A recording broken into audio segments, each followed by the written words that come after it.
Devocional Diário Café com Deus Pai por Júnior Rostirola. 11 de julho, aliançados. Vocês viram o que fiz ao Egito, e como os transportei sobre asas de águias e os trouxe para junto de mim. Agora, se me obedecerem fielmente e guardarem a minha aliança, vocês serão o meu tesouro pessoal entre todas as nações. Livro de Êxodo, capítulo 19, versículos 4 e 5a. Durante toda a história, Deus tem feito alianças com seu povo. Desde a criação, ele fez uma aliança com Adão, posteriormente com Abraão, Davi, e assim por diante. Elas serviram para que pudéssemos compreender e fazer parte dos planos de Deus na terra. Nos aproximando dele, toda aliança traz consigo um compromisso das duas partes. Não é verdade? Se você é casado, compreende que a aliança que você e seu cônjuge mantém no dedo anelar da mão esquerda representa o fato de que um tem responsabilidades para com o outro, e que o compromisso não deve ser quebrado,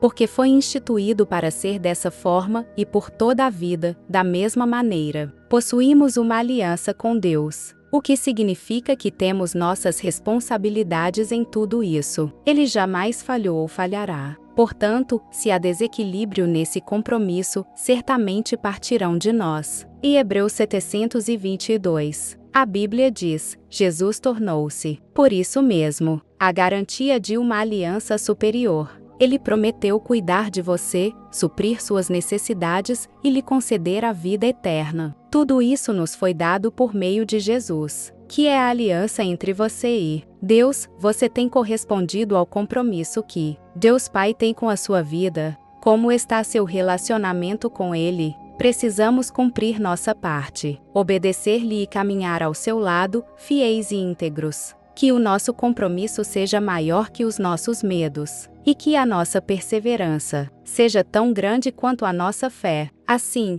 faremos valer a pena a maior aliança de amor que a humanidade já viu. Frase do dia: quem tem aliança com Deus tem promessa, e quem tem promessa caminha seguro. Leitura bíblica. Livro de Atos capítulo 20, palavra-chave: aliança. Atos capítulo 20, Paulo visita outra vez a Macedônia e a Grécia, e, depois, volta para a Ásia, depois que cessou o alvoroço. Paulo chamou a si os discípulos e, abraçando-os, saiu para a Macedônia, e, havendo andado por aquelas terras, e exortando-os com muitas palavras, veio à Grécia, passando ali 3 meses, e sendo-lhe pelos judeus postas ciladas, como tivesse de navegar para a Síria, determinou voltar pela Macedônia, e acompanhou-o até a Ásia, Sópatro, de Bereia, e dos de Tessalônica, Aristarco e Segundo, e Gaio, de Derbe, e Timóteo, e dos da Ásia, Tíquico e Trófimo. Estes, indo adiante, nos esperaram em Troade, e, depois dos dias dos pães asmos, navegamos de Filipos e, em 5 dias, fomos ter com eles a Troade, onde estivemos 7 dias, no primeiro dia da semana, ajuntando-se os discípulos para partir o pão. Paulo, que havia de partir no dia seguinte, falava com eles, e alargou a prática até a meia-noite.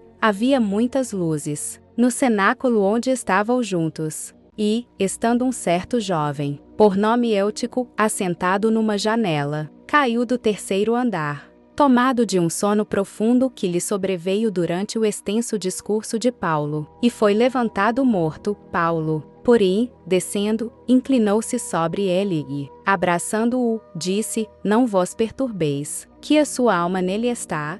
E, subindo, e partindo o pão, e comendo, ainda lhes falou largamente até a alvorada. E, assim, partiu, e levaram vivo o jovem, e ficaram não pouco consolados. Nós, porém, subindo ao navio, navegamos até Assós, onde devíamos receber a Paulo, porque assim o ordenara, indo ele por terra, e, logo que se ajuntou conosco em Assós, o recebemos e fomos a Mitilene, e, navegando dali, chegamos no dia seguinte defronte de Quios. No outro, aportamos a Seimós e, ficando em Trogílio, chegamos no dia seguinte a Mileto, porque já Paulo tinha determinado passar adiante de Éfeso. Para não gastar tempo na Ásia, apressava-se. pois, para estar, se lhe fosse possível, em Jerusalém no dia de Pentecostes, o discurso de Paulo aos anciãos da igreja de Éfeso, de Mileto, mandou a Éfeso chamar os anciãos da igreja, e, logo que chegaram junto dele, disse-lhes: Vós bem sabeis, desde o primeiro dia em que entrei na Ásia, como em todo esse tempo me portei no meio de vós, servindo ao Senhor com toda a humildade e com muitas lágrimas e tentações que, pelas ciladas dos judeus, me sobrevieram, como nada que útil seja, deixei de vós anunciar e ensinar publicamente e pelas casas, testificando, tanto aos judeus como aos gregos, a conversão a Deus e a fé em nosso Senhor Jesus Cristo, e, agora, eis que, ligado eu pelo Espírito, vou para Jerusalém, não sabendo o que lá me há de acontecer,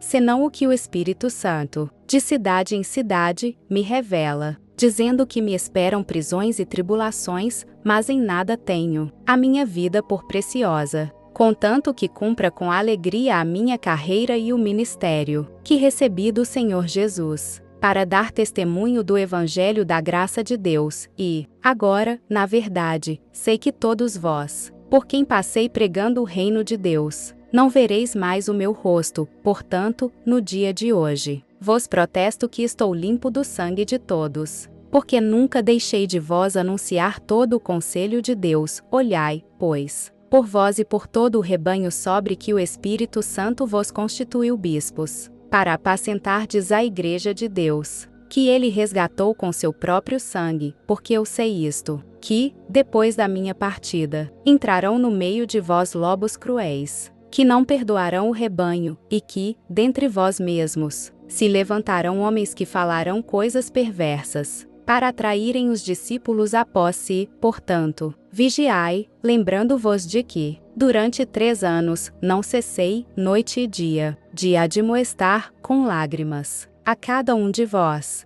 Agora, pois, irmãos, encomendo-vos a Deus a palavra da sua graça, a Ele, que é poderoso para vos edificar e dar herança. Entre todos os santificados, de ninguém cobicei a prata, nem o ouro, nem a veste, vós mesmos sabeis que, para o que me era necessário, a mim e aos que estão comigo, estas mãos me serviram, tenho-vos mostrado em tudo que, trabalhando assim, é necessário auxiliar os enfermos e recordar as palavras do Senhor Jesus, que disse: mais bem-aventurada coisa é dar do que receber, e, havendo dito isto, pôs-se de joelhos e orou com todos eles, e levantou-se um grande pranto entre todos e, lançando-se ao pescoço de Paulo, o beijavam, entristecendo-se muito, principalmente pela palavra que dissera, que não veriam mais o seu rosto, e acompanharam-no até ao navio.